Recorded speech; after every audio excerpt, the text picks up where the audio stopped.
തങ്കം ഓ പെട്ടെന്നാവട്ടെ, ഞാൻ ഇറങ്ങുവാണ്. ഒരു മിനിറ്റ് ഇനിയും 1 മിനിറ്റാ. വെള്ളം ഒന്ന് എടുക്കട്ടെ. ഞാൻ ഇന്നലെ പറഞ്ഞാണ് എനിക്ക് നേരത്തെ പോണം. ഒരു കാര്യം പറയും നീ എന്ന് മനസ്സിലാക്കാത്തത്. പറഞ്ഞില്ലെങ്കിൽ അവള് പറയും എന്നോട് പറഞ്ഞില്ലല്ലോ. അപ്പൊ പറഞ്ഞപ്പോ ഇതാണ് ഗതി. എടുത്ത് ക്ലീറ്റോ പെട്ടെന്നാവട്ടെ തങ്കം. ഇങ്ങനെ പോണെങ്കിലേ ഈ വീട്ടിൽ നല്ല ആരോഗ്യം സൗന്ദര്യമുള്ള ഒരു വേലക്കാരിയെ വെക്കേണ്ടി വരും. എന്താന്ന്? ഈ വീട്ടില് ഒരു വേലക്കാരിയെ വെക്കേണ്ടി വരും, ആരോഗ്യവും സൗന്ദര്യവും ഉള്ള. എന്താ സൗന്ദര്യമുള്ളതെന്ന് എടുത്തു പറച്ചില്? സൗന്ദര്യം മാത്രമല്ല, ഞാൻ ആരോഗ്യം പറഞ്ഞല്ലോ. അങ്ങനെയുള്ള ഒരാളെ വെക്കണമെന്ന്. അതെന്താ കാര്യമെന്ന്? എന്റെ കർത്താവ്യം, അതിന്റെ കാര്യം വേറെ ഒന്നുമില്ല. ഞങ്ങൾ വി ഹെൽപ്പ് കൊടുക്കണതല്ല ഏറ്റവും ബെസ്റ്റ് ആയിരിക്കും. നമ്മൾ മാർക്കറ്റിൽ കിട്ടുന്ന ഏറ്റവും ബെസ്റ്റേ കൊടുക്കുള്ളൂ. പക്ക് പൊട്ടി ഇടി വീണതൊന്നും ഞങ്ങൾ എടുക്കുകയില്ല, കൊടുക്കുകയില്ല.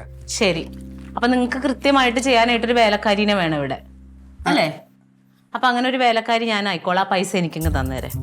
ഓ, എന്ത് പ്രതീക്ഷിക്കുന്നു വേലക്കാരി? ഒരു 20,000 രൂപയും ഭക്ഷണവും താമസവും പിന്നെ ഫ്രീ ആണല്ലോ. 2 വീട്ടിലെ കാര്യമല്ല ഞാൻ പറഞ്ഞത്, ഞാൻ താമസിക്കുന്ന ഈ വീട്ടിലെ കാര്യമാണ് പറഞ്ഞത്. അയ്യോ, ശരിക്കും ഈ വീട്ടിൽ 25,000 രൂപയുടെ പണിയുണ്ട്. ഞാൻ പിന്നെ കുറച്ചതാ, ഇനിയും കുറയ്ക്കണമെങ്കിൽ കുറയ്ക്കാം. പക്ഷെ കുറയുമ്പോഴത്തേനും അതേപോലെ തന്നെ ജോലിയിലെ കൃത്യത മാറും. പിന്നെ ചെറിയ ചെറിയ നിബന്ധനകളൊക്കെ ഉണ്ടാവും. അതിനൊക്കെ പറ്റുവാണെങ്കിൽ 10 രൂപയിൽ നമുക്ക് ഉറപ്പിക്കാം.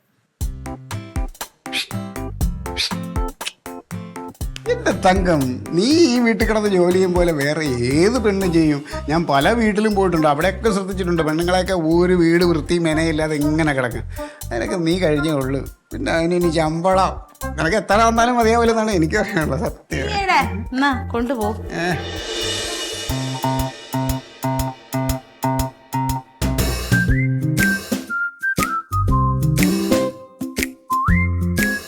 ക്ലീറ്റോ നേതാവുണ്ടോ?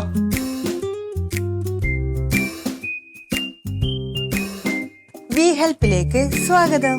ഓഹോ, എപ്പോ കണ്ടാലും ഇങ്ങനെ പറയണമെന്ന് പഠിച്ചു വെച്ചേക്കുവാണോ? ആര് വന്നാലും ഇങ്ങനെ പറയണമെന്ന് സാറ് പറഞ്ഞു. ആണല്ലേ? സാറ് വന്നിട്ടില്ല, നിങ്ങൾ കേറിയിരിക്ക്. അതെ, ഇവിടെ മൂത്രപ്പരയുണ്ടോ? ആ ഉണ്ട്, ആടെയാന്ന്. ഈ മൂത്ര സംബന്ധമായ അസുഖം ഉള്ളത് കൊണ്ട് ഇടയ്ക്കിടയ്ക്ക് മൂത്രം ഒഴിക്കണം. ആ, എന്നാ പേര്? Kidney stone. ആ, ഇങ്ങ പോയിക്കോ, ആടെയുണ്ട്. ആടെ? ആ, നേരെ പോയിക്കോ. ഓടെ. എന്തെല്ലാം പേരാന്ന്, കിഡ്നി സ്റ്റോൺ പോലും.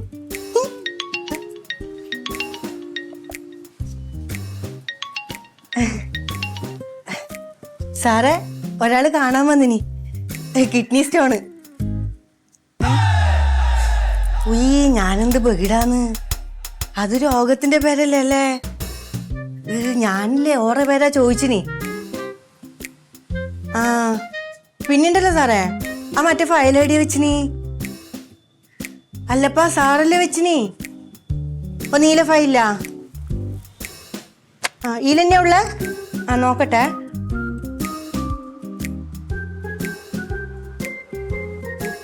അല്ലപ്പാ, ആ, അവർക്ക് രോഗമായതുകൊണ്ടല്ലേ.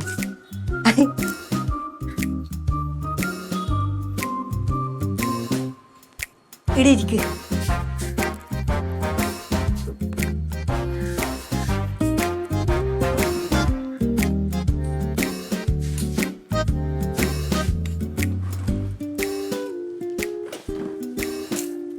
നിങ്ങൾ എന്തിനാ വന്നേ? കാര്യം പറ. അതെനിക്ക് ക്ലീറ്റസിനോട് നേരിട്ട് പറയേണ്ട ഒരു കാര്യമാണ്. അതെയാ? ആ, ഇവിടെ പണിയൊക്കെ നടക്കാറുണ്ടോ? ഇവിടെ പണി നടക്കയില്ല, പക്ഷെ അമ്മ പണി കൊടുക്കലുണ്ട്. പണി കൊടുക്കാനാണെങ്കിൽ ഈ നാട്ടിൽ ക്ലീറ്റസ് കഴിഞ്ഞേ വേറെ നേതാക്കന്മാരുള്ളൂ. നിങ്ങൾ കോമഡിയാ ഉദ്ദേശിച്ചിനി? നിങ്ങൾക്ക് എന്താ തോന്നിയത്? എനക്ക് കരയാനാ തോന്നുന്നു. ആണല്ലേ? ഓക്കെ.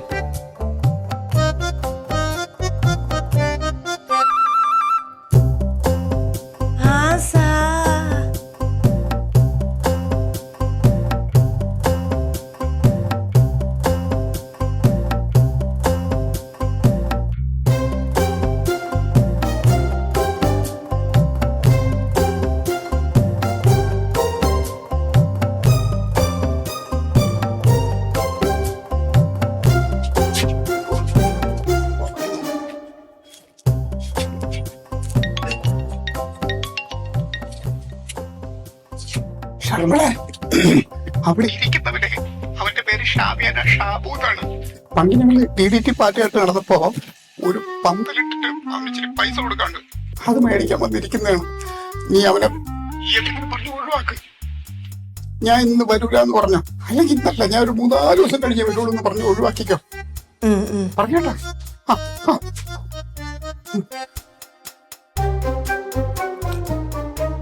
സാറാ വിളിച്ചിനി. എന്താ പറഞ്ഞു? സാറ് വരാൻ വൈകും, പിന്നെ നിങ്ങളോട് അങ്ങോട്ട് വിളിക്കാൻ പറഞ്ഞു. സാറിന്റെ നമ്പർ ഉണ്ടാ? നമ്പറിന്റെ ഉണ്ട്. ആ, എന്നാ അങ്ങോട്ട് വിളിച്ചോ, എന്നിട്ട് സാറ് ഉണ്ടാവുമ്പോ വന്നാ മതി. അല്ല, എനിക്ക് പുള്ളിയെ നേരിട്ട് കണ്ട് സംസാരിക്കേണ്ട ഒരു കാര്യമായിരുന്നു. അതെയാ, സാർ എന്നോട് അങ്ങനെയാ പറഞ്ഞേ. സാറിന്റെ നമ്പറിൽ വിളിച്ചിട്ട് ഉള്ള സമയം വരാൻ വേണ്ടിട്ട്. അപ്പൊ സാർ ഇവിടെ ഉള്ളപ്പോ ഞാൻ വിളിച്ചിട്ട് ഉള്ളപ്പോ വന്നാ മതി. ആ, വന്നാ മതി. ഓ ശരി, ഉം. ഇറങ്ങിക്കോട്ടെ. ആ ശരി. എന്താ ആവശ്യമുണ്ടെങ്കിൽ വരാൻ മടിക്കണ്ട കേട്ടാ. ഇല്ല സാറില്ലെന്ന് പറയാനില്ലേ? എന്നാ ശരി.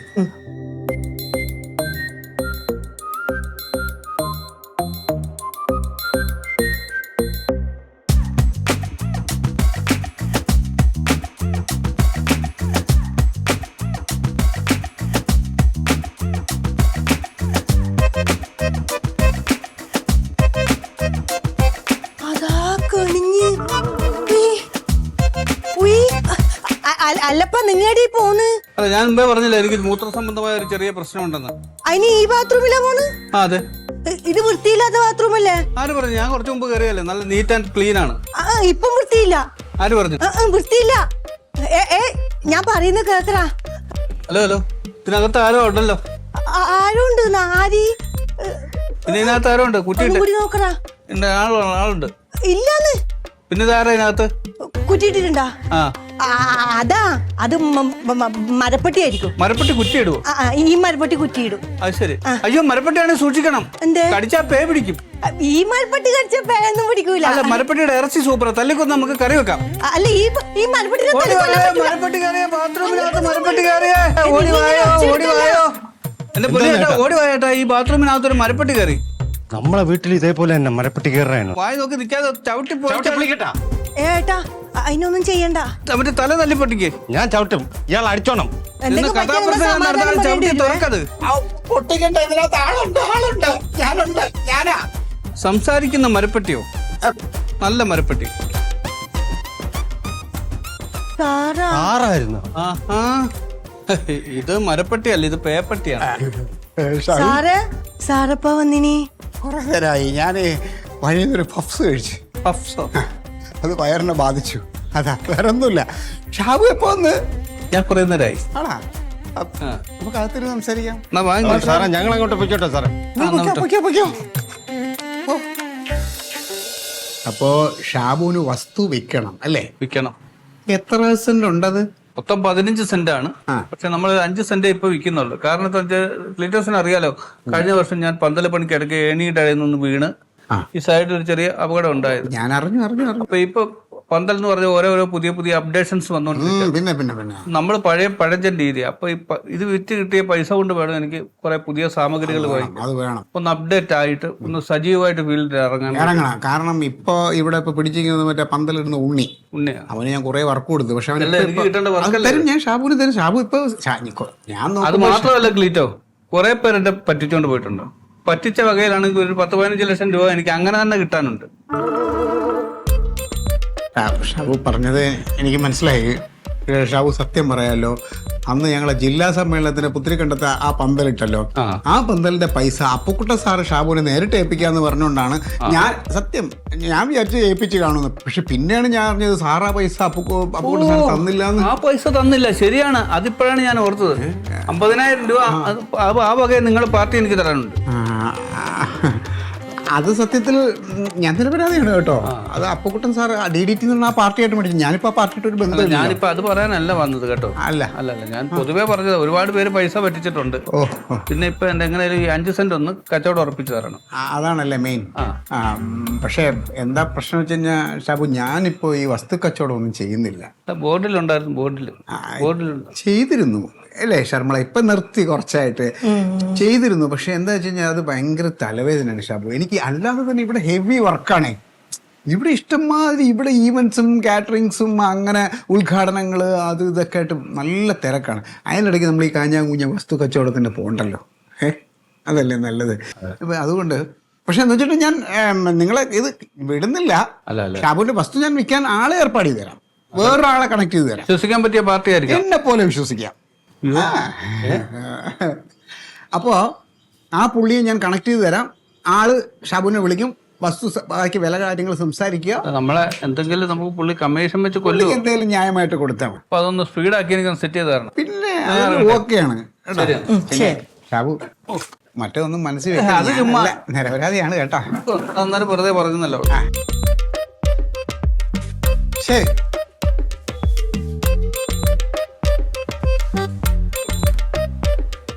സാറേ, സാറെന്താ സ്വത്തിന്റെ കച്ചവടമൊന്നും ചെയ്യില്ലാന്ന് പറഞ്ഞേ? ശർമ്മളെ, ഞാൻ ഒന്നും കാണാതെ അങ്ങനെയൊന്നും പറയില്ലെന്ന് നിനക്കറിയില്ല. അത് കാര്യമുണ്ട് ശർമ്മളെ. പുള്ളി ഇപ്പോൾ വന്നത് വസ്തു വിൽക്കാൻ. പുള്ളിയുടെ 5 സെന്റ് വസ്തു വിൽക്കാനായിട്ട് ഞാൻ മുൻകൈ എടുത്ത് ഇറങ്ങി ആ കച്ചവടം നടന്നു കഴിയുമ്പോൾ പുള്ളി എനിക്കൊരു കമ്മീഷൻ തരും. ആ തരണ കമ്മീഷനിൽ നിന്ന് പുള്ളി അന്നത്തെ പന്തലിൻ്റെ അന്ന് ഞാനാണ് ഇടപെട്ട് എല്ലാം ചെയ്തത്. മനസ്സിലായില്ലേ? സത്യത്തിൽ എന്നെ പറ്റിച്ചാണ്. പക്ഷേ ആ പൈസ പുള്ളി ഈ കമ്മീഷനിൽ നിന്ന് എടുത്തിട്ടേ എനിക്ക് ബാക്കി എന്തെങ്കിലും തരൂ. അങ്ങനെ തരാൻ നേരത്ത് വല്ല നക്കാപ്പിച്ചേ കിട്ടുള്ളൂ. ചിലപ്പോൾ കണക്ക് നോക്കി വരുമ്പോൾ ഞാൻ അങ്ങോട്ടും വല്ലതും കൊടുക്കേണ്ടി വരും. അതുകൊണ്ടല്ലേ ഞാൻ പതുക്കെ ഈ കച്ചവടം അങ്ങ് വിട്ടിട്ട് വേറൊരാളിനെ മണ്ടാക്കി വെച്ചത്. അയാളാകുമ്പോൾ എനിക്ക് അയാളോട് പറയാം, നിനക്കെന്ത് കിട്ടുന്നോ അതിൻ്റെ പകുതി എനിക്ക് തരണം. എനിക്ക് പകുതി മതി, ഞാൻ പകുതിയിൽ ഹാപ്പിയാണ്. കച്ചവടം കയ്യിൽ നിന്ന് പോയില്ല, നമുക്ക് കിട്ടാനുള്ള കമ്മീഷൻ ചെറുതാണെങ്കിൽ കൈ കിട്ടുകയും ചെയ്തു അല്ലേ? എങ്ങനെയുണ്ട് എൻ്റെ ബുദ്ധി? നല്ല ബുദ്ധി തന്നെ. പക്ഷേ അയാൾ ആ പന്തലിന്റെ പൈസന്റെ കാര്യമെല്ലാം മറന്നുപോയതാ. സാറായിട്ട് എന്തിനാ ഓർമ്മിപ്പിച്ച്? നീ ഒന്നും ചിന്തിക്കാണ്ട് ഓരോന്ന് പറയും ഓരോ സമയത്ത്. ഇവിടെയാണ് എനിക്ക് ചെറിയൊരു പാളിച്ച പറ്റി. ഞാൻ പറയണ്ടായിരുന്നു. അത് തന്നെ, കുഴപ്പമില്ല. എന്തായാലും ഈ കളി ഞാൻ അൻസാറിനെ വെച്ച് ഓപ്പറേറ്റ് ചെയ്യും. എടാ, ഷാബുവിന് ഇപ്പോൾ 5 സെന്റാണ് അത്യാവശ്യമായിട്ട് കൊടുക്കണമെന്ന് പറഞ്ഞിരിക്കണേ. പക്ഷെ അത്യാവശ്യമാണെങ്കിലും നമ്മളെ മുമ്പിൽ ഭയങ്കര അഭിനയം. എനിക്ക് അങ്ങനെ അത്യാവശ്യമല്ല, വില കിട്ടണമെങ്കിൽ കൊടുക്കാം എന്നൊക്കെയുള്ള രീതിയിലാണ്. അവിടെ അവന് 15 സെന്റ് കിടപ്പുണ്ട്. അപ്പം നീ സംസാരിച്ച ഒരു 15 സെന്റും അവനെ കൊണ്ട് കച്ചവടമാക്കാനുള്ള ഒരു രീതിയിലൊന്ന് സംസാരിച്ച് നോക്ക്. സംസാരിക്കാം. അവൻ 5 കൊടുക്കണുള്ളൂ. പിന്നെ മറ്റേ കമ്മീഷന്റെ കാര്യം അത് കൃത്യമായിട്ട് ആദ്യമേ പറഞ്ഞു വെച്ചോളൂ. കാരണം ഞാനിപ്പോൾ സൂചിപ്പിച്ചിട്ടുണ്ട് 3% ആണെന്നൊക്കെ. പക്ഷെ നീയും അത് അങ്ങോട്ട് ഓർമ്മിപ്പിക്കണം. പെർസെൻറ്റേജ് കമ്മീഷൻ പറയുക, കമ്മീഷൻ കിട്ടിയാൽ കൃത്യമായിട്ട് തന്നെ ഏൽപ്പിക്കുക. അവസാനം കാഞ്ഞാ കുഞ്ഞാ വർത്താനം പറയരുത്, കേട്ടല്ലേ? എന്തു അളിയായി പറയുന്നത്? അളിയാ, ഈ കമ്മീഷൻ ഇങ്ങോട്ട് കയ്യിൽ കിട്ടണമെങ്കിൽ ഞാൻ ആദ്യം പാർട്ടിയെ കൊണ്ടുപോയി പ്രോപ്പർട്ടി കാണിക്കണം. പാർട്ടിക്ക് പ്രോപ്പർട്ടി ഇഷ്ടപ്പെടണം. ഇഷ്ടപ്പെട്ട് കഴിഞ്ഞാൽ പിന്നെ അവർ തമ്മിൽ വില ധാരണയാകണം. ഇതൊക്കെ കഴിഞ്ഞ് കച്ചവടം നടക്കുമ്പോഴേ കമ്മീഷൻ എൻ്റെ കയ്യിൽ കിട്ടത്തുള്ളൂ. കിട്ടിയാലേ അളിയന് എനിക്ക് പൈസ തരാൻ പറ്റൂ. അത് കിട്ടിയതിന് ശേഷമുള്ള കാര്യമാണ് ഞാൻ പറഞ്ഞത്. അളിയ അത് കൃത്യമായിട്ട് തരുവല്ലേ? ഇതുവരെ അങ്ങനെ നമ്മൾ ചെയ്തിട്ടുണ്ടോ? ഞാൻ ഇന്നൊരു അളിയനെ പറ്റിച്ചിട്ടുണ്ടോ? കൃത്യമായിട്ട് തരത്തില്ലേ? നമുക്ക് പറയണ്ട കാര്യമില്ല. ഞാൻ സൂചിപ്പിച്ചെന്നുള്ളതേ ഉള്ളൂ മനസ്സിലായി. നമ്മൾ ഈ കാര്യങ്ങൾ കൃത്യമായി ഞാൻ പറയില്ലേ, നമ്മൾ പഴയ പോലെ പാർട്ടി പരിപാടിയല്ല, ഇത് ബിസിനസ്സാണ്. ഞാനൊരു സ്ഥാപനമായിട്ടിരിക്കുമ്പോൾ എനിക്ക് എല്ലാം നേരെ വാ നേരെ പോകും. അതായിരിക്കണം എൻ്റെ രീതി. അപ്പം അത് കൃത്യമായിരിക്കണം. അതുകൊണ്ടാണ് ആദ്യമേ അത് പറഞ്ഞു എന്നുള്ളതേ ഉള്ളൂ. എനിക്ക് പ്രസന്റ് കിട്ടണം. പ്രസന്റേഷനാ? കമ്മീഷൻ നിനക്കാ? എന്തിന്? ഇത് നോക്കിയിരിക്കല്ലേ? നോക്കിക്കണേന് നോക്കൂലേ ഉള്ളൂ, പെർസെന്റേജ് ഇല്ല. അതെന്തായാലും തരും. ഇതിന് നോക്കിക്കുന്നതിന് എർത്തന്നാ പറയുന്നത്. എർത്തുകൂലി തരുന്നുണ്ട്. ഇത് നടക്കാൻ വേണ്ടി ഒന്ന് പ്രാർത്ഥിക്കും കേട്ടാ. എങ്ങനെയെങ്കിലും ഇവിടെ ഓരോന്ന് തള്ളിയിടാം. ഇവിടെ നീ ബാക്കി ഏർപ്പാടുണ്ടാക്കും. ഏർപ്പാടൊക്കെ ചെയ്തോളാം. അതുകൊണ്ട് കാണിക്കാം. എന്തായാലും 2 പാർട്ടി എന്റെ കയ്യിൽ നിൽപ്പുണ്ട്. ഒരാളെ അടിച്ചിടാം. 2 പാർട്ടി നിന്റെ കയ്യിലുണ്ട്. ഞാൻ ആ പൂജപ്പുറത്ത് സ്ഥലം കൊടുക്കുന്ന കാര്യം പറഞ്ഞപ്പോ അയ്യോ അളിയാ എന്റെ ആരും ഇല്ല, ഇപ്പൊ കച്ചവടം നടക്കണില്ല, പാർട്ടി ഇല്ല. അളിയ 1 മാസം മുന്നല്ലേ പറഞ്ഞത്. അല്ലെ ഇത് മെനഞ്ഞാന്ന് പരിചയപ്പെട്ട ടീമാണ്. അവർക്ക് അത്യാവശ്യം ഒരു പ്രോപ്പർട്ടി വേണമെന്ന് പറഞ്ഞ് നടക്കുന്നത്. ഞാൻ അവരെ കൊണ്ടൊന്ന് കാണിക്കട്ടെ. നടത്തിയെടുക്കാൻ നോക്കട്ടെ. നടത്ത്. ഇത് എന്റെ കുറച്ച് ഉദ്ദേശശുക്തി, അത് ചെറിയൊരു പാളിച്ച പറ്റിപ്പോയില് എന്റെ കയ്യിൽ നിന്ന് പോയതാണ്. എന്തായാലും കമ്മീഷൻ പകുതിയാണ്. അതിനി ഒന്നുകൂടെ ഓർമ്മിപ്പിക്കണ്ട. ആദ്യം ഇത് നടക്കാൻ വേണ്ടിയിട്ട് പ്രാർത്ഥിക്കും. എന്റെ ഉത്തരവാദിത്വമാണ് അത് ഓർമ്മിപ്പിക്കുക എന്നുള്ളത്. ഈ തരിക എന്നുള്ളത് എന്റെ ഉത്തരവാദിത്വം. അത് കൃത്യമായിട്ട് ഞാൻ തന്നില്ല. പാർട്ടി ഏർപ്പാടാക്കുക. ശരി, അപ്പൊ ഞാൻ പോയിട്ട് വരാം. ശരി, ഓക്കെ, ഞാൻ പോയി കാണിച്ചിട്ട് വരാം. പിന്നെ അളയാ പാർട്ടിയെ കൊണ്ട് കാണിച്ചിട്ട് അപ്പാപ്പുള്ള വിവരം എന്നെ ഫോണിൽ അറിയിക്കണം കേട്ടാ. മൊത്തത്തിൽ 15 സെന്റാണ്. അതിലൊരു 5 സെന്റാണ് ഞാനിപ്പോൾ കൊടുക്കാൻ ഉദ്ദേശിക്കുന്നത്. ഇത് നോക്ക്, ലോറി കയറി വരുന്ന ഫ്രണ്ടേജ് വഴിയുള്ള സ്ഥലമാണ്. നിങ്ങൾ മൊത്തത്തിൽ കൊടുക്കാന്ന് ചോദിച്ചു കഴിഞ്ഞാൽ എനിക്ക് ആകെപ്പാട് ഒരു മോളാണ് ഉള്ളത്, കോസല. അവിടെ കല്യാണം ആകുമ്പോഴത്തേക്ക് ബാക്കി കൊടുക്കാന്ന് ഉദ്ദേശിക്കുന്നു. അല്ല, കല്യാണം ഇപ്പോൾ ഉടനെ ഉണ്ടോ ഷാബി? ഒരു 10 വർഷം ഒന്ന് വെയിറ്റ് ചെയ്യണം, ആളൊന്ന് വളരട്ടെ. ഒരു കാര്യം ചെയ്യാം, നമുക്ക് ഇപ്പൊ ഇത് മേടിക്കാം. നിങ്ങൾ എത്രയാണ് ഉദ്ദേശിക്കുന്നത് വില? അതെല്ലാം ഇവിടെ പറഞ്ഞിട്ടുണ്ട്. പ്രധാന ഇങ്ങോട്ട് വന്നേ. സ്ഥലമൊക്കെ ഇഷ്ടപ്പെട്ടോ? കുഴപ്പമില്ല. എങ്കിൽ ഇങ്ങോട്ട് പോയി. ഈ സ്ഥലവും ഞാൻ പുള്ളി ഉദ്ദേശിക്കുന്നത് അപ്പുറത്ത് കൊടുത്ത് 3.5 ലക്ഷം രൂപയ്ക്കാണ് കൊടുക്കും. പുള്ളി അത് തന്നെ ഉദ്ദേശിക്കുന്നത്. വില ഞങ്ങൾക്ക് കൂടുതലാണ് ചോദിക്കുന്നത്. പക്ഷെ അവിടെ കൊടുത്തത് 3.5 ലക്ഷം രൂപയ്ക്ക്. അതുകൊണ്ട് പുള്ളി അത് തന്നെ കിട്ടിയേ പറ്റത്തോളം പറഞ്ഞാൽ നിൽക്കുന്നത്. അത്രയ്ക്കൊന്നും ഇല്ല, മാക്സിമം ചവിട്ടി പിടിക്കുക. അത് ഞാൻ വാങ്ങിച്ചു തരാം, ഞാൻ ഒതുക്കാം. പുള്ളിക്ക് ഇപ്പം പൈസക്ക് അത്യാവശ്യമുണ്ട്. പറഞ്ഞാൽ മനസ്സിലായോ? ചെല്ല്, സ്ഥലമൊക്കെ നോക്കിട്ടോ. എനിക്ക് അത്യാവശ്യക്കാരനാണ്. ഓക്കെ. എന്തായി സാബോളിയാ, പുള്ളി ഒരു 2.25 ഉദ്ദേശിക്കുന്നത്. പിന്നെ ഞാൻ മാക്സിമം ചവിട്ടി പിടിക്കാനേ പറ്റത്തുള്ളൂ. ഒരു 2.25 നമുക്ക് കൊടുക്കാം. ഞാൻ ഒരു 3.5 ഉദ്ദേശിച്ചത്. ഒരു 3.25 കിട്ടണം. അല്ലെങ്കിൽ തന്നെ ഇപ്പൊ ഇത് വിറ്റിട്ട് വലിയ അത്യാവശ്യമൊന്നും എനിക്കില്ല. ഷാബോളിയ, എൻ്റെ അടുത്ത് ഈ വർത്താനം പറയണ്ട. ഷാബോളിയ, എൻ്റെ ഇപ്പോഴത്തെ അത്യാവശ്യം എനിക്കറിയാം. ഞാൻ ഒരു പാർട്ടിയെ വളരെ ബുദ്ധിമുട്ടാണ് ഒപ്പിച്ചോട്ട് വന്നത്. പിന്നെ അളിയൻ പറഞ്ഞ ഈ വിലയൊന്നും ഇവിടെ കിട്ടത്തില്ല. അപ്പുറത്ത് കിടന്ന ശിവാനന്റെ വസ്തു എത്ര രൂപയ്ക്ക് പോയെന്നറിയോ? 2 രൂപയ്ക്ക് പോയാൽ 10. അത് വഴിയില്ല, ഇത് ഫ്രണ്ടേജ് ലോറി കയറി വരുന്ന വഴിയാണിത്. ആര് പറഞ്ഞു? അവിടെ ഉണ്ട് ഇതുപോലെ ഒരു വഴി, ടൈലിട്ട റോഡ്. ഷാബോളിയ, അങ്ങോട്ടില്ല ഇങ്ങോട്ടില്ല. 3 രൂപയ്ക്ക് ഞാൻ ഇതങ്ങ് ഉറപ്പിക്കും. പിന്നെ ഞാൻ പറഞ്ഞ മറ്റേ കമ്മീഷൻ 3% അത് എനിക്ക് കിട്ടണം. അന്നേരം പിന്നെ കമ്മീഷനകത്ത് പിടിച്ച് വിടവിട്ടത്. എന്തെങ്കിലും കിട്ടാനല്ലേ നമ്മൾ ചെയ്യുന്നത്. അന്നേരം പിന്നെ പപ്പാപ്പ പറയരുത്. പപ്പായോ? അത് ദിലീപിന്റെ പടമല്ലയോ? ഞാൻ അതല്ല ഉദ്ദേശിച്ചത്. അന്നേരം ഉടായ്പ കാണിക്കല്ലെന്ന് ഞാൻ ഉദ്ദേശിച്ചത്. അയ്യോ, ഉടായ്പില്ലാത്ത ഒരാള് ജീവിക്കണ്ടേ സാബു? എന്നെ കൊന്നിട്ട് വേണം നിനക്ക് ജീവിക്കാൻ. വാ, എങ്ങനെ സ്ഥലമൊക്കെ ഇഷ്ടപ്പെട്ടോ? ഇഷ്ടപ്പെട്ടുണ്ടല്ലേ സംസാരിക്കാൻ പറഞ്ഞു. ഇഷ്ടപ്പെട്ടുണ്ടല്ലേ സംസാരിക്കാൻ പറഞ്ഞു. അപ്പം എങ്ങനെ ഐഡിയ? ഒരു മാക്സിമം ചവിട്ടി പിടിക്കും. മാക്സിമം ചവിട്ടി പിടിക്കുക എന്ന് പറഞ്ഞു കഴിഞ്ഞാൽ പുള്ളി വലിയ എമൗണ്ട് ഉദ്ദേശിക്കുന്നത്. 3.25 പുള്ളി പോയി. 3.25 ഇവിടെ 3.25 എന്താ സാറ് പറയുന്നത്? അത് ഇവിടെ സ്ഥലത്തിന് വിലയില്ലേ? ഇവിടെ തൊട്ടപ്പുറത്ത് കിടക്കുന്ന ജയാനന്റെ സ്ഥലം പോയ എത്ര രൂപയ്ക്കാണെന്നറിയാം? 10 സെന്റ്. 3,45,000 രൂപ വെച്ചാ പോയത്. എനിക്ക് 3.25 ലക്ഷം രൂപയൊന്നും വേണ്ട. ഒരു ന്യായമായിട്ടുള്ള വിലക്കാണെങ്കിൽ നമുക്ക് വാങ്ങാം. പക്ഷെ എന്റെ പ്രധാന അത് തൊട്ടപ്പുറത്തൂടെയാണ് ബൈപ്പാസ് പോകുന്നത്. അത് തൊട്ടപ്പുറത്ത് സ്കൂളുണ്ട്. 200 മീറ്റർ പോലും ഇല്ല ബൈപ്പാസിൽ. നിങ്ങളുടെ ഈ സ്ഥിരം നമ്പറാണിത്. ഇത് തൊട്ടടുത്തൂടെ ബൈപ്പാസ് റോഡ് പോകുന്നു. 200 മീറ്റർ ഹോസ്പിറ്റല്, 100 മീറ്റർ സ്കൂള്. എന്റെ പ്രധാന ചേട്ടാ, ഇതെല്ലാം ഉള്ള കാര്യം പറഞ്ഞത്. അഡ്ജസ്റ്റ്മെന്റ് ഒന്നും ഇല്ലാത്ത കാര്യമല്ലോ. ഈ സ്ഥലം ഇഷ്ടപ്പെട്ടു. സ്ഥലം ഇഷ്ടപ്പെട്ടല്ലോ. എത്ര മാക്സിമം ചവിട്ടി പിടിക്കാന്ന് പറയാം. അങ്ങോട്ടും ഇല്ല ഇങ്ങോട്ടും ഇല്ല. ഞാൻ ഒരു 3 രൂപയ്ക്ക് അങ്ങ് ഉറപ്പിക്കാം. സമ്മതമാണല്ലോ? നോക്ക്. അളിയ വസ്തു എല്ലാം കാണിച്ചു.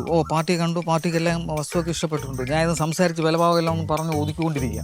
ശരി അളിയ, ഞാൻ അങ്ങോട്ട് വിളിക്കാം. ഓക്കെ സാർ, എന്തായി? സാബു, എല്ലാം 3 രൂപയ്ക്ക് പറഞ്ഞ് സെറ്റ് ചെയ്തിട്ടുണ്ട്. കൈയോട് അഡ്വാൻസ് അങ്ങ് കൊടുത്തു. നമുക്ക് ഇപ്പം ഉറപ്പിക്കാം.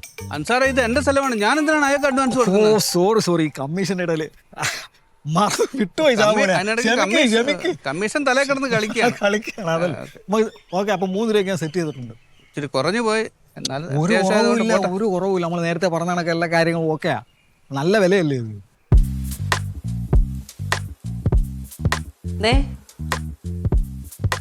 വിശക്കണുണ്ടെങ്കിൽ ഞാൻ എന്തെങ്കിലും ഉണ്ടാക്കി തരാം. എനിക്കിങ്ങനെ നഖം കടിച്ചിറക്കണ്ട. അല്ലെങ്കിൽ നെയിൽ കട്ടർ എടുത്തു തരാം. നാക്ക് ചൊറിഞ്ഞു വരാണ്. നീ പോ. ചൊറിയണെങ്കിൽ ടങ് ക്ലീനർ എടുത്തു തരാൻ നല്ലോണം മടിക്കും. എന്റെ കർത്താവ്, എനിക്ക് ഇത്തിരി സ്വസ്ഥത തരുമോ നീ? ഞാൻ നിന്റെ അടുത്ത് ഇപ്പൊ വല്ലതും ചോദിച്ചാ വല്ലതിനും വന്നാ ഞാൻ നീ നഖം കടിച്ച് അവിടെ എവിടെ ഇടുന്നേ? ശരിക്കത്തി സമാധാനം വേണം. ഞാൻ അങ്ങോട്ടും ഇങ്ങോട്ടാ പോ. നിങ്ങൾക്ക് സമാധാനം തന്നതെന്നാണ് നിങ്ങളിങ്ങനെ വഷളായതെന്നാണ് എല്ലാരും പറയണത്, നാട്ടുകാര്. അതാണ് ഇപ്പൊ നിന്റെ കണ്ടുപിടുത്തം. ഞാൻ വഷളനാണ്, ഞാൻ വെറും വാളിയാണ്, ഞാൻ അലവലാതെയാണ്. നീ പോന്നിറങ്ങി. ഇങ്ങോട്ട് വല്ല പൊട്ടനും കടിച്ചോ? ഒരു പണിയില്ലെങ്കിൽ ഇങ്ങോട്ട് വാ, പറമ്പിലോട്ട് പോയിട്ട് ഓർത്തമാര് മനുഷ്യനെ പ്രാന്ത് പിടിപ്പിക്കാനായിട്ട് വിളിച്ചാ ഫോൺ എടുക്കൂല.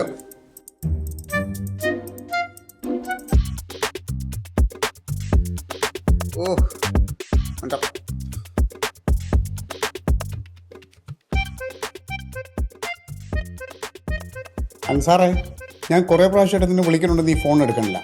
ഒന്നിയിൽ എന്നെ തിരിച്ചു വിളിക്കുക, ഇല്ലെങ്കിൽ എന്താണ് കച്ചവടത്തിന് വിവരം എന്നുള്ളത് എന്നെ അറിയിക്കുക. ചേട്ടത്തി മോൻ കുറിപ്പിച്ചോണ്ട് പോയത്? ചേട്ടത്തിയുടെ മുഖം എപ്പോഴും അങ്ങനെയാണല്ലോ, ഇങ്ങനെ വീർത്താണല്ലോ ഇരിക്കുന്നത്. ആങ്ങളൊക്കെ വല്ല ബുദ്ധിമുട്ടും ഉണ്ടോ? ഇന്ന് വിട്ടോലുള്ള ഏർപ്പാടിന് മേലെ വിടരുത്. മനുഷ്യൻ നിന്ന് മനുഷ്യന്റെ ഇടപാട് തീർന്നു. എത്ര നേരം വെച്ചാൽ ഒരു ഹോട്ടലിന്റെ ഫ്രണ്ടിൽ ഹോട്ടൽ എന്നുള്ള ബോർഡും തൂക്കി ഇങ്ങനെ നിൽക്കുന്നത്? എടേ, ഈ ഹോട്ടലിന് മുമ്പിൽ ബോർഡും പിടിച്ചിരിക്കുന്നത് ലോകത്തിലെ ആദ്യത്തെ ആളല്ല നീ. നീ ഓരോ ഹോട്ടലിന് മുമ്പിൽ എന്തോരം പേര് അതുപോലെ ബോർഡും പിടിച്ച് നിൽക്കുന്നുണ്ട്. അധ്വാനിക്കണം, അധ്വാനിച്ചാലേ അതിന് കൂലി കിട്ടുള്ളൂ, അല്ലാതെ ചുമ്മാ പറ്റൂല. സൂഹിക്കാൻ വേണ്ടിയിട്ടാണ് നീ ജനിച്ചേക്കണത്. ഞാൻ വെറുതെ ബോർഡും പിടിച്ചോണ്ട് നിന്നതല്ല. ഞാൻ അവിടെ ചെന്നപ്പോൾ അവരെനിക്ക് ഇടാൻ ഒരു യൂണിഫോം തന്നു. അതാണ് നല്ല പിടുത്തം.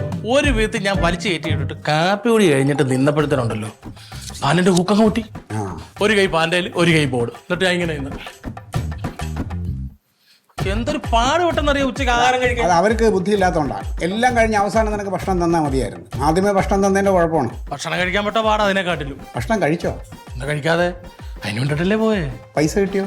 പൈസ വന്ന് അപ്പോൾ വയറും നിറഞ്ഞു പോക്കറ്റും നിറഞ്ഞു. എന്നാ പിന്നെ ഇനി ഉറക്കം ആയിക്കൂടെ? എന്റെ പൊന്നെ, ഇതേപോലെ മനസ്സ് വായിക്കാൻ കഴിവുള്ള ഒരാള്. പിന്നെ അൻസാറൊക്കെ ഒരു കൂട്ടുകാരുടെ ഹോട്ടലിൽ വന്നു, കുഴിമന്തിയൊക്കെ കഴിച്ച് എന്തൊക്കെ പാഴ്സൽ മേടിച്ചോണ്ട് പോയി. അവിടെ ഹോട്ടലില്ല? ഓ എന്നിട്ട് നിനക്കെന്നൊന്ന് വിളിച്ച് പറഞ്ഞൂടെ? ഏടാ, അവിടെ പോയിന്ന് കൈ കാട്ടി ബോർഡ് കാണിക്കാനല്ലേ എന്നോട് പറഞ്ഞുള്ളൂ. അവിടെ കഴിക്കാൻ വരുന്നവർ രജിസ്റ്റർ ചെയ്യണമെന്ന് പറഞ്ഞു. എടാ അൻസാർ വന്നെങ്കിൽ എൻ്റെ അടുത്ത് പിന്നെ അതല്ല വിളിക്കുന്ന എങ്ങനെ? ഒരു കൈ പാൻഡേൽ ഒരു കൈ ബോർഡിൽ. ഇതിനിടയ്ക്ക് ഞാൻ എവിടെ നിന്ന് ഫോൺ ചെയ്യും? അത് പറ. എന്നിട്ട് കഴിച്ചിട്ട് പോയാ? കഴിച്ച് പാഴ്സൽ മേടിച്ചോണ്ട് പോയി. പാഴ്സൽ മേടിച്ചോണ്ട് കാരണത്ത് പോയി കിടന്നുറങ്ങും. അയ്യോ, കുഴിമന്തിയുടെ ഒരു ഇത്. അയ്യോ,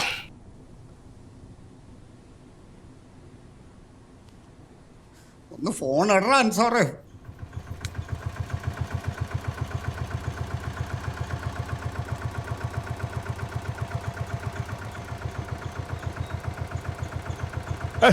ഷാബുവാ?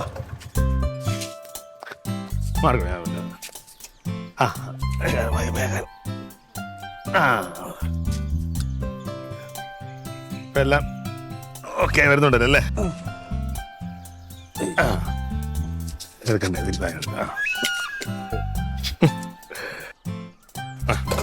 വന്ന് എങ്ങനെയുണ്ട് കാര്യങ്ങളൊക്കെ? അങ്ങനെ പോന്നു. ഷാബു ചേട്ടനാ? ഇടയ്ക്ക് പന്തലിന്റെ പണിയൊന്നും നിർത്തിയായിരുന്നു. ഞങ്ങൾ അറിഞ്ഞു, കുഴപ്പമില്ല.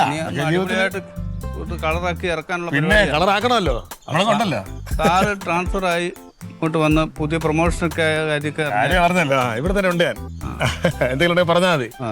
ഞാൻ ടീച്ചറിനെ ഒന്ന് കാണാൻ വന്നു. എന്റെ കോസ്റ്റലിന്റെ മോളുടെ ഡാൻസ് ഇടയ്ക്ക് വെച്ചൊന്ന് നിന്നായിരുന്നല്ലോ. ഞാൻ ഓർത്ത് കൊച്ചു എന്താ വരാത്തേന്ന്. എന്ത് പറ്റി? അതിനുവേണ്ടി കൂടി ഞാൻ ടീച്ചറെ കാണാൻ വന്നതാ. അതൊന്ന് റീസ്റ്റാർട്ട് ചെയ്യണം. അതിന് ഇവിടെ വരെ വന്ന് പറയേണ്ട കാര്യം ഉണ്ടായിരുന്നു. ഞാൻ അവളോട് പറഞ്ഞതാ, പക്ഷെ ഞാൻ തന്നെ ചെന്ന് ടീച്ചറിനോട് പറയണമെന്ന് മോക്ക് വരെ നിർബന്ധം. അതിനാ വന്നത്. നാളെ ഡാൻസ് ക്ലാസ് ഉണ്ട്, അങ്ങോട്ട് ആക്കിയാ മതി. ചേട്ടൻ ക്ലീറ്റ് അവിടെ ഉണ്ടായിരുന്നു. ഞാൻ ഷാബുവിനെ കാണാൻ വേണ്ടി ഇരിക്കുകയായിരുന്നു. മറ്റേ 5 സെന്റ് വസ്തു ഇല്ലാതെ എന്തായി? കച്ചവടമായ? ഷാബു വസ്തു കച്ചവടമൊക്കെ തുടങ്ങിയ? വസ്തു കച്ചവടം ഒന്നുമല്ല സാറേ. ഒരു 5 സെന്റ് സ്ഥലം ഉണ്ടായിരുന്നു, ഞാനത് കച്ചവടം ചെയ്തു. കാരണം എന്താ പറയുക, പന്തലിന്റെ പണി ഒന്ന് സെറ്റാക്കാൻ വേണ്ടി. അതിന്റെ ആവശ്യമായിട്ട് ഞാൻ ക്ലീറ്റോയുടെ ഓഫീസിൽ ചെന്നപ്പോൾ ക്ലീറ്റോ പറഞ്ഞു, ഇപ്പം ഞാൻ വസ്തു കച്ചവടം ഒന്നും എടുക്കുന്നില്ല, മെമ്പർ അൻസാറിനെ എനിക്ക് ഏർപ്പാടാക്കി തന്നു. പുള്ളി അത് കൃത്യമായിട്ട് ചെന്നു. ഇന്ന് രാവിലെ അതിന്റെ എഴുത്തായിരുന്നു. പുള്ളി പറഞ്ഞത് പ്രകാരം 3% കമ്മീഷനും ഞാൻ കൊടുത്തു. എഴുതി കമ്മീഷനും കൊടുത്ത? എല്ലാം സെറ്റായി, കച്ചവടം നടന്നു. ഷാബു, പന്തലിന്റെ പരിപാടി സജീവമാവുമ്പോ ഞാൻ വർക്ക് പിടിച്ചു തരാം. കമ്മീഷൻ തരണം കേട്ടോ. ക്ലീറ്റോ ധൈര്യമായിട്ട് വർക്ക് പിടിച്ചോ, കമ്മീഷൻ പറയുന്നത് ഞാൻ തരും. ഓക്കെ, വെയിറ്റ് ചെയ്യണേ. ഇപ്പൊ കയറണം.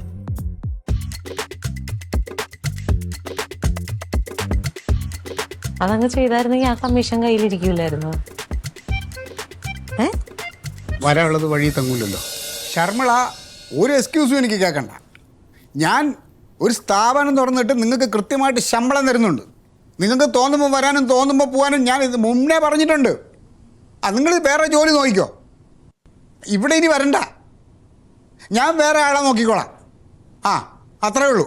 ഒന്ന് എനിക്ക് കരച്ചിലേക്ക് കേൾക്കണ്ട. ഇയാൾ ഫോൺ വെക്ക്. ഞാൻ ഭയങ്കര ചൂടിലാണല്ലോ. എങ്ങനെ ചൂടാവാതിരിക്കും? അങ്ങനത്തെ പെരുമാറ്റമാണല്ലോ ഓരോരുത്തർ കാണിച്ചുകൊണ്ടിരിക്കണത്. അൻസാറേ, നിന്നെ ഞാൻ എത്ര പ്രാവശ്യം നിന്റെ ഫോണിൽ വിളിച്ചിട്ടുണ്ടെന്ന് നീ നോക്കണം. ഞാൻ വോയിസ് മെസ്സേജ് ഇട്ട് അതും നീ കേട്ട്, എന്നിട്ട് നീ എനിക്കൊരു മറുപടി തന്നോ? നിന്നെ ഞാനൊരു വസ്തു കച്ചവടം ഏൽപ്പിച്ചു. ആ വസ്തു കച്ചവടം നടന്നോ? നടന്നു. അതിന്റെ കമ്മീഷൻ അയാൾ തന്നോ? തന്നു. തന്നല്ലോ. അത് ഷാബു വീട്ടിൽ വന്ന് എല്ലാം കൃത്യമായിട്ട് പറഞ്ഞു 3% കമ്മീഷൻ നിനക്ക് തന്നിട്ടുണ്ട്. എന്നിട്ട് നീ ഞാൻ വിളിച്ചിട്ട് എടുത്തോ? എന്നോടൊരു വാക്ക് പറഞ്ഞോ? അളിയ ഫോൺ എടുക്കാത്തതിന് കാരണം ഉണ്ടളിയാ. നീ ഒന്നും പറയണ്ട സാറേ, ഒന്നും പറയണ്ട. അളിയ ഇത് നേരിട്ട് പറഞ്ഞാലേ അളിയൻ വിശ്വസിക്കൂ. അതുകൊണ്ടല്ലേ അളിയനെ കാണാൻ ഇങ്ങോട്ട് വന്നത്. ഞാൻ നാട് വിട്ടൊന്നും പോയില്ലല്ലോ, മുങ്ങിയാണോ ഞാൻ പച്ചയ്ക്ക് കൂടി ഇരിക്കില്ലേ? ശരി, ഇപ്പൊ നേരിട്ട് നീ എന്റെ മുന്നിലുണ്ടല്ലോ. ആ, ഉണ്ട്. പറ, എന്താ കാര്യം പറ. അളിയ പണ്ട് ജില്ലാ സമ്മേളനത്തിന് ഷാബ് പന്തലിട്ട് ഓർമ്മയുണ്ടോ? അവൻ 50,000 രൂപ കൊടുക്കാനുണ്ടോ? അത് അളിയൻ തന്നെ കുഴിച്ച കുഴി അളിയൻ തന്നെ വീണ്. അവ ഇവിടെ വന്നപ്പോൾ അളിയ എന്തിനാണ് പറഞ്ഞത് അവൻ്റെ അടുത്ത്? അളിയ ഇപ്പൊ DDT പാർട്ടിയിലില്ല, അത് അൻസാറും അപ്പുക്കുട്ടൻ സാറുമാണ് DDT പാർട്ടിയുടെ ആൾക്കാർ. എന്തിനാ പറയാൻ പോയത്? അതുകൊണ്ട് എന്ത് പറ്റി? അളിയ കൃത്യമായിട്ടോ 3% കമ്മീഷൻ 45,000 രൂപ എൻ്റെ മുന്നിൽ വെച്ച് അവൻ എണ്ണിയിട്ട് 40,000 രൂപ എടുത്ത് അവൻ്റെ പോക്കറ്റിലും വെച്ചു. 5,000 രൂപ അവൻ എനിക്ക് തന്നു. എന്നിട്ട് അവൻ ഒരു കാര്യം കൂടെ പറഞ്ഞു, ഇത് മനുഷ്യത്വത്തിൻ്റെ പേര് തരുന്നതാണ്, കണക്ക് പറഞ്ഞാൽ 5,000 ഞാൻ അങ്ങോട്ട് കൊടുക്കണോ? അവൻ 50,000 ആണല്ലോ കൊടുക്കാനുള്ളത്. എന്റെ കർത്താവേ, ഈ കച്ചവടം ഞാൻ നേരിട്ട് ചെയ്തെങ്കിൽ 3% കമ്മീഷൻ എൻ്റെ ഇരുന്നേനെ. ഇതാ ഇത് അളിയൻ്റെ കമ്മീഷൻ 2,500 പിടിച്ചോ. ഇത് എൻ്റെ കമ്മീഷൻ. അളിയ പിന്നെ ഒരു കാര്യം, നടരാൻ്റെ കേസ് അങ്ങനെ അളിയ സെറ്റിൽ ചെയ്തില്ലേ? എന്ത് കമ്മീഷൻ?